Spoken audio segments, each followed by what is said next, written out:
সন্ধ্যাবেলা কোনোরকম প্ল্যান ছাড়াই আমরা সবাই চলে যাই আমার নানা বাড়িতে। এখানে আসলে এক ভিন্ন রকমের শান্তি অনুভব করি, যেটা আমি রাজপ্রাসাদেই গেলেও হয়তো খুঁজে পাবো না। নানির হাতের মজার মজার রান্না, কাজিনদের সাথে দুষ্টুমি করা, সব মিলে খুব সুন্দর একটা মুহূর্ত কাটানো যায় এই বাড়িতে আসলে। আসসালামু আলাইকুম, welcome back to my new video. আশা করি আপনারা সকলেই অনেক ভালো আছেন। আমি কেমন আছি দয়া করে কেউ এটা জানতে চাইবেন না। আমি আসলে ভালো আছি না খারাপ আছি সেটা আমি নিজেও জানি না। আমার 2 দিন পর পরই সর্দি জ্বর এসব লেগেই থাকে। তবে এখন যেহেতু খালারা আমাদের বাড়িতে আছে, নিজের অসুস্থতার কথা ভুলে গিয়ে তাদের সাথে সুন্দর সুন্দর কিছু মুহূর্ত কাটাচ্ছি। আর টুকটাক সেগুলো আপনাদের সাথেও কিছু কিছু শেয়ার করছি। প্রায় 1 থেকে 1.5 বছর পর আমার সেজু আন্টি আর আমার মনি আন্টি আমাদের বাসায় আসে। এই দুজন মানুষকে অনেক জোরাজুরি করার পর ওনারা আমাদের বাড়িতে এসেছে, তাও আবার সন্ধ্যাবেলা। ওনারা আসার আগে ভেবেছিলাম ওনাদের জন্য অনেক কিছু আয়োজন করব, কিন্তু ওনারা আসার পর না ওনাদেরকে কি খাওয়াবো দাওয়াবো সব কিছুই ভুলে গিয়েছিলাম। ওনাদের সাথে কথা বলতে বলতে কথাই যেন শেষ হচ্ছিল না। আমরা ওই দিন রাত্রি ঘুমাতে ঘুমাতে প্রায় 3টা থেকে 3:30 বেজে গিয়েছিল। আমরা রাতের খাবার খাই সবাই মিলে 12টার দিকে, তো আবার সবাই মিলে গল্প গুজবে লেগে পড়ি। সেই রাতটা যেন খুব সহজেই পুড়িয়ে গেছে।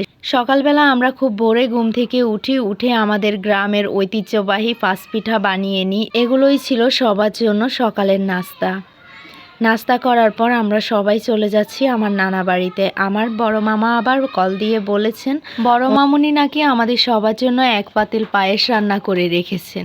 মিষ্টি জাতীয় কোনো খাবার খেতে আমি খুব বেশি পছন্দ করি না, কিন্তু পায়েস জিনিসটা খেতে আমি একটু বেশিই পছন্দ করি। সেজন্য পায়েসের কথা শুনে আর দেরি করলাম না, সবাই মিলে এখন দলে বলে যাচ্ছি। আর আমরা বাড়ি থেকে বের হওয়ার আগে নানার জন্য বাড়ি থেকেই কিছু পাঁচপিঠা নিয়ে নিয়েছিলাম। আমার নানাও পাঁচপিঠা খেতে অনেক পছন্দ করে, তাই বক্সটা নিয়ে নানির হাতে ধরিয়ে দিয়েছি।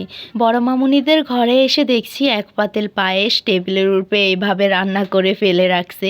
এখান থেকে এখন কিছুটা খাবো। এটা খুব বেশি একটা মজা হয়নি। এখন যে অংশটুকু দেখছেন এটা অন্য আরেক দিনের, যেদিন আমার আন্টিরা কাউকে না জানিয়ে আমার নানার বাড়িতে হঠাৎ করেই চলে আসে। আমরা সবাই তো একেবারে অবাক হয়ে গিয়েছিলাম তাদের সবাইকে দেখে।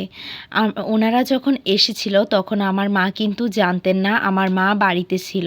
তো সন্ধ্যাবেলা আমরা সবাই আমার নানার বাড়ি থেকে আমার মাকে নেওয়ার জন্য আমাদের বাড়িতে চলে আসি।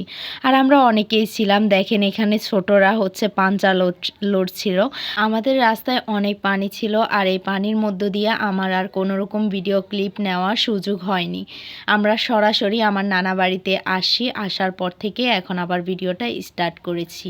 নানার বাড়ি এসে দেখছি আমার খালাতো ভাইরা 2টো ছোট ছোট কই মাছ ধরে এনেছে পুকুর থেকে, যেগুলো এখন আমাকে দেখাচ্ছে। ঘরের মধ্যে সীমা তালের রস বের করার চেষ্টা করছে। তাল যখন গাছে থাকে তখন দেখতে আমার কাছে ভীষণ ভালো লাগে, কিন্তু গাছ থেকে পেড়ে যখন এটা রান্না করা হয় তখন খেতে এটা আমার কাছে খুব বেশি ভালো লাগে না। আমার বোনে অনেক সময় ধরে চেষ্টা করার পরও তালের রসটা খুব ভালোভাবে বের করতে পারেনি, তাই আন্টি এসে ওকে সাহায্য করছে। এর মধ্যে বেশ খানিকটা সময় কেটে গেছে। আমরা সবাই তো গল্প গুজবে এমনভাবে মেতেছিলাম, রাতের খাবার খেতে হবে, আমাদেরকে ঘুমোতে যেতে হবে, সে কথাটাও আমরা সবাই ভুলে গিয়েছিলাম। ঘড়িতে যখন প্রায় রাত 11টা বাজে তখন আমরা সবাই মিলে একসাথে বসে গিয়েছি রাতের খাবার খাওয়ার জন্য। আমার নানুর একা হাতে যতটুকু রান্না করতে পেরেছেন ঠিক ততটুকুই রান্না করে নিয়েছেন। এখানে ছিল হাঁসের মাংস, মুরগির মাংস, পোলাও আর ভাত। সব মিলে আমরা খুব মজা করে এই খাবারগুলো খেয়েছিলাম। নানির হাতের খাবার বলে কথা, মজা তো হবেই। সবার খাবার দাবার খাওয়া শেষ হলে আমরা সব কাজিনরা মিলে আবারও গল্প গুজব করায় মেতে উঠি। মাংস